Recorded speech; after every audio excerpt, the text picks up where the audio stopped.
আসসালামু আলাইকুম রহমতুল্লাহি অবরকাতুহু। সম্মানিত দর্শক, বিএনপির শীর্ষ নেতা জনাব মির্জা আব্বাস অতি সম্প্রতি তিনি একটি বক্তব্য দিয়েছেন যা সারা বাংলাদেশে রীতিমতো তোলপাড় সৃষ্টি করেছে। বক্তব্যটি হলো, তিনি যেটা বলেছেন, বর্তমান জামানাতে দুর্নীতি, অনিয়ম, টাকা পাচার, স্বৈরাচারী আচরণ, স্বজনপ্রীতি অর্থাৎ শেখ হাসিনার বিরুদ্ধে যে সকল অভিযোগ রয়েছে, যার কারণে তিনি ক্ষমতাচ্যুত হয়েছেন এবং যার কারণে তাকে দেশে চলে যেতে হয়েছে, তো এরকম যত কর্মগুলো হয়েছে, তিনি এক কথায় যেটা বলেছেন যে তার চেয়ে দ্বিগুণ অপকর্ম বর্তমান সরকারের মধ্যে হচ্ছে। এবং চমৎকার একটি শব্দ বা বাক্য ব্যবহার করে তিনি এটি ফুটিয়ে তুলেছেন। তার বক্তব্যটা হলো, শেখ হাসিনা এই দেশের ১২টা বাজিয়ে গেছে, আর ডক্টর মোহাম্মদ ইউনূস ইতিমধ্যে গত এক বছর ২৪ বাজিয়ে দিয়েছে, দ্বিগুণ অপকর্ম করেছে। তাহলে বোঝার চেষ্টা করুন যে শেখ হাসিনা যদি ১৫ বছরে ১২টা বাজায়, যোগ একটা সাধারণ ঐকিক অঙ্ক করেন, ১৫ বছরে ১২টা বাজিয়েছে, এক বছরে ডক্টর ইউনূস বাজিয়েছেন ২৪টা। তাহলে ডক্টর মোহাম্মদ ইউনূস যদি ১৫ বছর সময় পান, ১৫ বছর সময় পান, তাহলে বাংলাদেশের কয়টা বাজবে একটু আন্দাজ করতে থাকেন। এবং এরকম একটা গুরুতর অভিযোগ জানাতন লোক নয়, মির্জা আব্বাসের মতো সিনিয়র শীর্ষ নেতা এই বক্তব্য দিচ্ছেন। আপনারা সবাই জানেন যে বিএনপির রাজনীতিতে যে সকল শীর্ষ নেতৃবৃন্দ রয়েছেন, যেমন মির্জা ফখরুল ইসলাম আলমগীর, মির্জা আব্বাস, তারপরে জনাব সালাউদ্দিন সাহেব, এরপরে আমির খসরু মাহমুদ চৌধুরী, এই মানুষগুলো যারা শীর্ষ পর্যায়ে রয়েছেন, আরও কয়েকজন, কিন্তু এদের নামে বারবার আসছেন। তো তাদের ব্যক্তিগত জীবন, রাজনৈতিক জীবন, বিএনপি বিরোধী যারা শক্তি রয়েছেন তারা তছনছ করে দিচ্ছেন। সরকার যারা চালাচ্ছেন তারা এই সবাইকে টার্গেট করেছেন।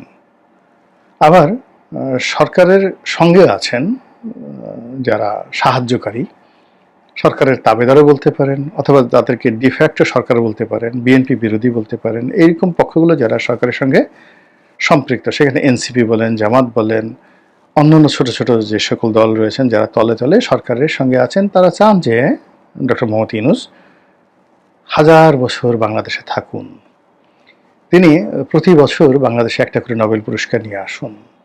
তারা চাচ্ছেন যে তিনি প্রতি মাসে বিদেশে যান এবং প্রতি মাসে বিদেশে গিয়ে ২-৩টি ডক্টরেট ডিগ্রি বাংলাদেশে নিয়ে আসেন। তো এই রকম যারা ডক্টর মোহাম্মদ ইউনূসের কল্যাণ কামনা করছেন, তার দীর্ঘায়ু কামনা করছেন, তার সফলতা কামনা করছেন, তাদের দুই চক্ষের সুর হলো এক নম্বরে তারেক রহমান। তারা তারেক রহমানকে দেখলেই তাদের ঘুম হারাম হয়ে যায়। আমি অনেক বিএনপি বিরোধী শক্তি তাদের এই কিছু ভিডিও শুনেছি, তাদের একান্ত আলাপ আলোচনা শুনেছি। তারা তারেক রহমান সাহেবের নামও শুনতে পারেন না, তার চেহারাও দেখতে পারেন না। যদি সামাজিক মাধ্যমে তারেক রহমান সাহেবের কোনো বক্তব্য তারা শুনেন, কোনো কথা শুনেন, তাহলে তারা রীতিমতো অস্থির হয়ে যান, পাগল হয়ে যান, অ্যালার্জি এসে যায় শরীরে। এবং অনেকে বলেন যে আমাকে মেডিটেশন করতে হয়, এতটা বিরক্তি লাগে যে তার কথা শুনলে, তার চেহারা দেখলে আমাকে মেডিটেশন করে, যোগ ব্যায়াম করে এই মন থেকে তারেক রহমানের কথা, বক্তব্য, চেহারা এগুলো আমাকে মুছে দেওয়ার জন্য কষ্ট করতে হয়। তো বোঝার চেষ্টা করেন যে এই কথাগুলো আমি বললাম যে আমি তথ্য প্রমাণ সহকারে কথাগুলো বলতে পারবো। এবং যারা এই সকল কথাবার্তা বলছেন তারা তাদের এই সামর্থ্য অনুযায়ী ইন্টারনেটে বিএনপির তারেক রহমান সাহেব সহ তাদের শীর্ষ যারা নেতৃবৃন্দ রয়েছেন তাদের ১৪ গোষ্ঠী উদ্ধার করে গোপনে, প্রকাশ্যে, ডাইরেক্টলি সরাসরি, ইনডাইরেক্টলি, পরোক্ষভাবে, যেটাকে বলা হয় ক্যারেক্টার অ্যাসাসিনেশন, সেই ক্যারেক্টার অ্যাসাসিনেশন তারা শুরু করে দিয়েছেন। তো সেই দিক থেকে মির্জা আব্বাস, যেহেতু তিনি বিএনপির একজন ডিফ্যাক্টো ক্ষমতাধর ব্যক্তি, তার প্রতিও বিএনপি বিরোধী শক্তির আক্রমণ চরমে। তাকে অশ্লীল, অশ্রাব্য ভাষায় গালাগাল দেওয়া হচ্ছে। আমেরিকা থেকে, প্যারিস থেকে, লন্ডন থেকে, নিউ ইয়র্ক থেকে, ওয়াশিংটন থেকে, মালয়েশিয়া থেকে, তারপরে মসজিদ থেকে, মাদ্রাসা থেকে, রাজপথ থেকে তাকে, তার স্ত্রীকে, তার 14 গোষ্ঠীকে মানে চাঁদাবাজ বানানোর জন্য, দুর্নীতিবাজ বানানোর জন্য, মানে অশিক্ষিত নানা রকম কথাবার্তা বলে এই ভদ্রলোককে উত্তেজিত করার চেষ্টা করা হচ্ছে। ফলে আমি দেখলাম যে একজন বা দুজন এরকম তার যারা সমালোচনাকারী, তাদের বিরুদ্ধে মির্জা আব্বাস কথা বলতে গিয়ে ধৈর্য হারিয়ে ফেলেছেন এবং তিনিও তাদেরকে গালি দিয়েছেন। ওদের মতো এরকম অসভ্য ভাষায় গালি দিতে পারেননি তিনি, ভদ্রলোক মানুষ, তার মতো করে তিনি গালি দিয়েছেন। কিন্তু ব্যাপার হলো তিনি গালি দিতে বাধ্য হয়েছেন। কিন্তু আসলে নর্মালি তার তো এই গালি দেওয়ার কথা নয়, বা এই সময়টিতে তার উত্তেজিত হওয়ার কথা নয়, কিন্তু তিনি হয়ে গেছেন। দ্বিতীয়ত যে তিনি এই সময়টিতে ডক্টর মোহাম্মদ ইউনূসকে কেন দায়ী করছেন, এর কারণ হলো যারা তাকে গালি দিচ্ছে, তার নেতাকে গালি দিচ্ছে, তার দলকে গালি দিচ্ছে, তাদের প্রমোটার হিসেবে তিনি মনে করছেন যে ডক্টর মোহাম্মদ ইউনূস এবং তার যারা লোকজন রয়েছেন তারা তাদের প্রমোটার হিসেবে কাজ করছেন। ফলে তার যে যত ক্রোধ এবং ক্ষোভ এটা ডক্টর মোহাম্মদ ইউনূসের উপর আসছে, এটাই স্বাভাবিক। এবং এটাকে প্রকাশ করার জন্য তিনি মূলত শেখ হাসিনাকে সামনে নিয়ে এসেছেন। এবং তার এই বক্তব্য বিএনপির দলীয় বক্তব্য যদি নাও হয়, এটা যদি তার একান্ত ব্যক্তিগত বক্তব্য হয়, কিন্তু সেক্ষেত্রে এটির গুরুত্ব কিন্তু অপরিসীম।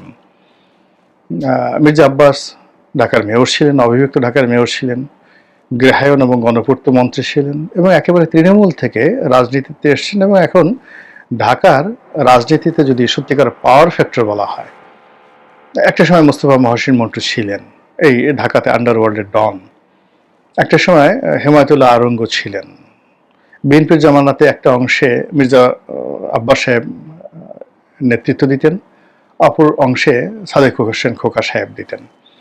এখন সাদেক হোসেন খোকার যে এরিয়া, সেই এরিয়াতে আবু হোসেন বাবলা আছেন, সেই এরিয়াতে নবিউল্লাহ নবী আছেন, সেই এরিয়াতে তার ছেলে এশরাক আছেন।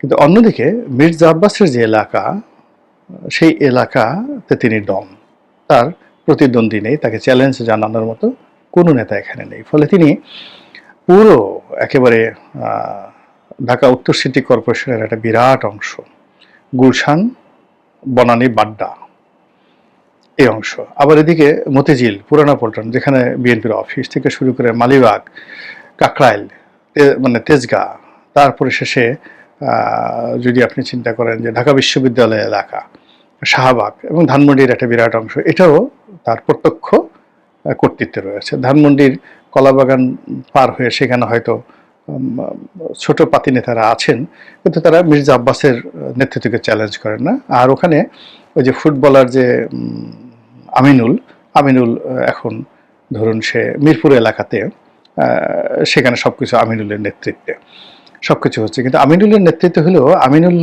কিন্তু মির্জা আব্বাসকে চ্যালেঞ্জ করবেন না। আবার এখানে নবিউল্লাহ নবী, এশরাক বা অন্যান্য যারা আছেন তারাও মির্জা আব্বাসকে অসম্মান করবেন না, বরং মির্জা আব্বাসের নেতৃত্ব, মুরব্বীপনা তারা মেনে নেবেন।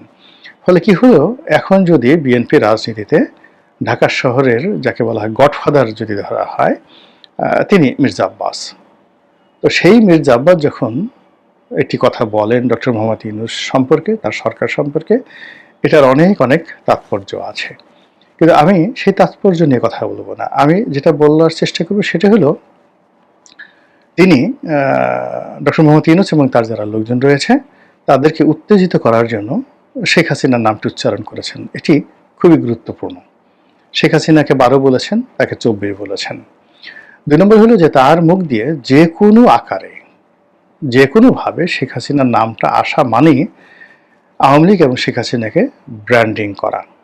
3 নম্বর হলো যে তিনি মূলত ডক্টর মোহাম্মদ ইউনূসকে ধাক্কা দিয়ে শেখ হাসিনার জন্য, আওয়ামী লীগের জন্য যে স্পেস করে দিলেন, জায়গা করে দিলেন, সেই জায়গায় আওয়ামী লীগের লোকজন হুড় হুড় করে ঢুকে পড়বে।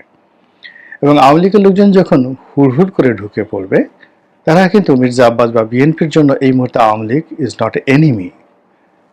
তারা যে কাজটি করবে সেটা হলো জামাত, এনসিপি, ডক্টর মোহাম্মদ ইউনূস, তাদের যারা লোকজন রয়েছে, তার সঙ্গে সঙ্গে যে সকল ছোট ছোট রাজনৈতিক দল যারা ক্যান্টনমেন্টে গিয়েছিল, ছোট ছোট রাজনৈতিক দল, বড় বড় মানুষ, ছোট ছোট রাজনৈতিক দলের লম্বা লম্বা কতগুলো নেতা আছে, খুব জোরে জোরে কথা বলে, গলা লম্বা, এইগুলো মোটামুটি আওয়ামী লীগের টার্গেটেড শত্রু। এবং যারা মূলত ডক্টর মোহাম্মদ ইউনূস, তারপরে সংস্কার কমিশন, তারপরে ঐক্যমত্য কমিশন, এখানে নিয়মিত ঘন ঘন যেয়ে যেয়ে এই জায়গাগুলোর পোলাও কুরমা খেয়ে জাস্ট তারা সারা জীবনে যে রাজনীতি বা নেতৃত্বে যে স্বাদ আহ্লাদ বা স্বীকৃতি তারা যেটা অর্জন করতে পারেনি, ডক্টর ইউনূসের কল্যাণে তারা এখন অনেকেই জাতীয় নেতায় পরিণত হয়েছেন। এই লোকগুলোর প্রতি আওয়ামী লীগের যে ক্ষোভ রয়েছে, সেই ক্ষোভ চরিতার্থ করার জন্য মূলত মির্জা আব্বাস একটা সুযোগ করে দিয়েছেন। আপনারা জানেন যে রাজনীতি is a art of war, যুদ্ধের একটা কলাকৌশল। যতক্ষণ না পর্যন্ত অস্ত্র দিয়ে আঘাত করা না হয় এবং আঘাত করে রক্তাক্ত করা না হয়, ততক্ষণ পর্যন্ত মানুষের মন, মস্তিষ্ক এবং শরীরের যে যুদ্ধ প্রতিপক্ষের বিরুদ্ধে, এটা যখন রাজনৈতিক ক্ষমতা বা রাষ্ট্র ক্ষমতা দখলের নিমিত্তে হয়, প্রভাব প্রতিপত্তি বিস্তারের জন্য হয়, সেটাই রাজনীতি। ফলে রাজনীতি কোনো অংশেই যুদ্ধের চেয়ে কম ভয়াবহ নয়। এবং সেই রাজনীতির একজন গডফাদার, একজন ডন, একজন অভিজ্ঞ মানুষ, একজন বস, তিনি যখন শেখ হাসিনার নাম নেন, তিনি যখন ডক্টর মোহাম্মদ ইউনূসকে 24 গুণ বানিয়ে দেন, সরকারকে 24 গুণ বানিয়ে দেন, এর মধ্যে রাজনীতির অনেক অনেক হিসাব রয়েছে। এবং সেই হিসাব যদি বিএনপি করতে পারে, জামাত করতে পারে, ডক্টর মোহাম্মদ ইউনূস করতে পারে, তুলনামূলকভাবে ক্ষয়ক্ষতি কম হবে। আদারওয়াইজ কি যে হবে একমাত্র আল্লাহ জানেন। মহান আল্লাহ আমাদের সবাইকে হেদায়েত দান করুন এবং হেফাজত করুন। আসসালামু আলাইকুম ওয়া রাহমাতুল্লাহি ওয়া বারাকাতুহু।